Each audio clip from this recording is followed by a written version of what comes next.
भद्र देश में अश्वपति नाम का एक राजा रहता था। उनकी कोई संतान नहीं थी।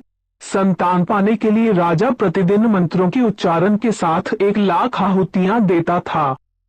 ये सिलसिला 18 वर्षों तक जारी रहा।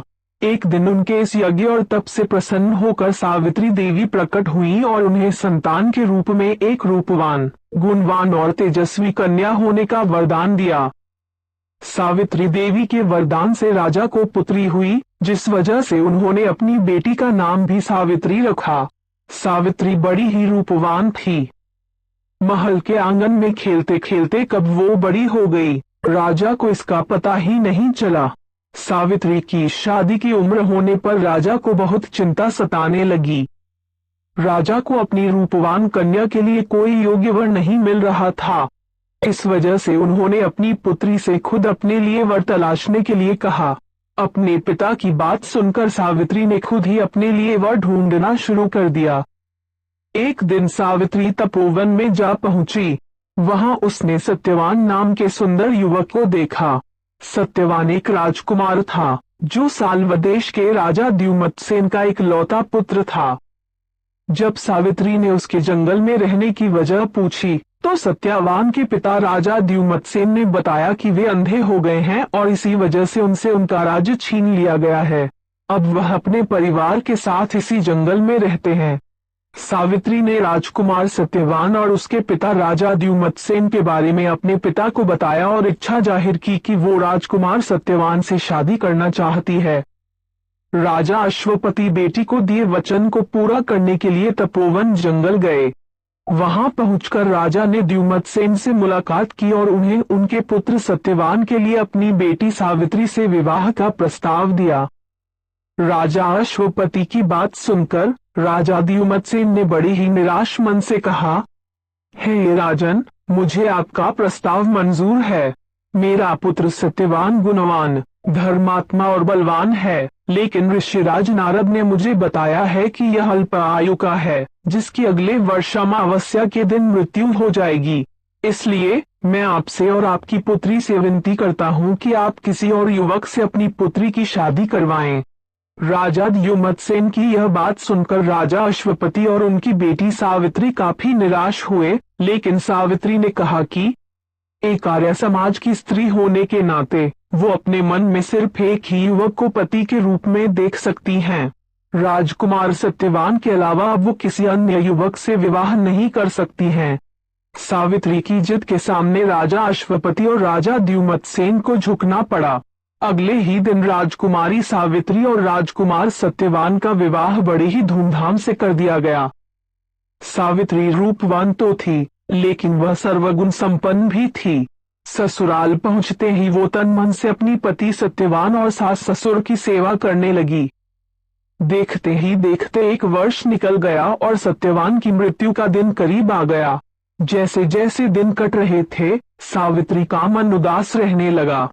उन्होंने नारद से पूछा कि क्या वो अपने पति की उम्र को बढ़ा नहीं सकती हैं, तो इस पर नारद ने उन्हें अमावस्या के 3 दिन पहले देवी सावित्री का उपवास करने और वट के पेड़ की पूजा करने का निर्देश दिया।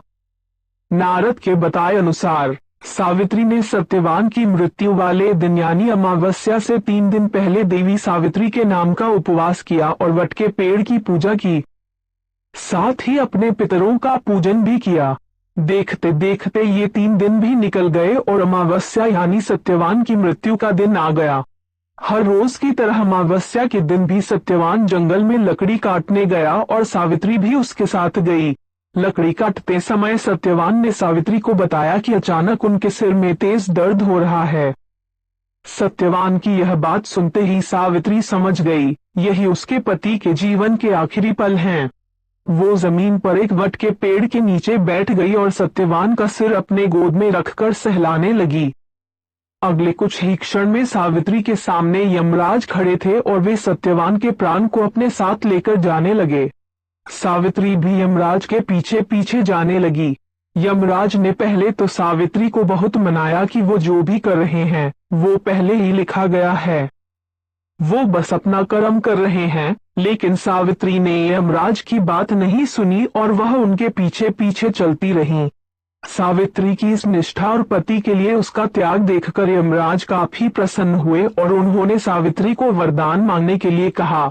यमराज की बात सुनकर सावित्री ने कहा, हे यमराज, मेरे सास ससुर अंधे हैं, आप उनकी आंखों की रोशनी वापस करने का वरदान दीजिए।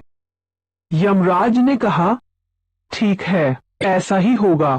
जाओ, अब घर जाओ, तुम्हारे सास ससुर अब अंधे नहीं रहे। ऐसा कहने के बाद यमराज फिर आगे बढ़े, लेकिन सावित्री फिर से उनके पीछे पीछे चलने लगी। यमराज ने सावित्री को वापस जाने के लिए कहा, लेकिन सावित्री ने मना कर दिया। उसने यमराज से कहा कि वह बस अपने कर्तव्य और पत्नी व्रत का पालन कर रही है, इसलिए जहां जहां उसके पति जाएंगे वह उनके पीछे पीछे चलेगी। सावित्री की इस बात को सुनकर यमराज फिर से काफी प्रभावित हुए। उन्होंने सावित्री को एक और वरदान मांगने के लिए कहा। सावित्री ने कहा, मेरे ससुर द्युमत्सेन साल्व देश के राजा थे, लेकिन किसी ने उनसे उनका राज्य छीन लिया है। कृपया करके आप उन्हें उनका राज्य वापस मिलने का वरदान दें। यमराज ने सावित्री के इस वरदान को भी पूरा कर दिया और कहा, जाओ, अपने ससुर के राज्य में जाओ, अब वे जंगल में नहीं, अपने महल में सोते हैं। यमराज ने इतना कहा और फिर से सत्यवान के प्राण को लेकर आगे बढ़ चले, लेकिन अब भी सावित्री उनके पीछे पीछे चली आ रही थी। यमराज यह देखकर काफी हैरान हुए। उन्होंने सावित्री से इसकी वजह पूछी, तो सावित्री ने बताया कि एक पत्नी का फर्ज है कि वो वहीं रहेगी जहां उसका पति रहेगा। अगर उसे ससुर के महल में उसके पति नहीं होंगे, तो उस महल में उसके जाने का कोई अर्थ नहीं है।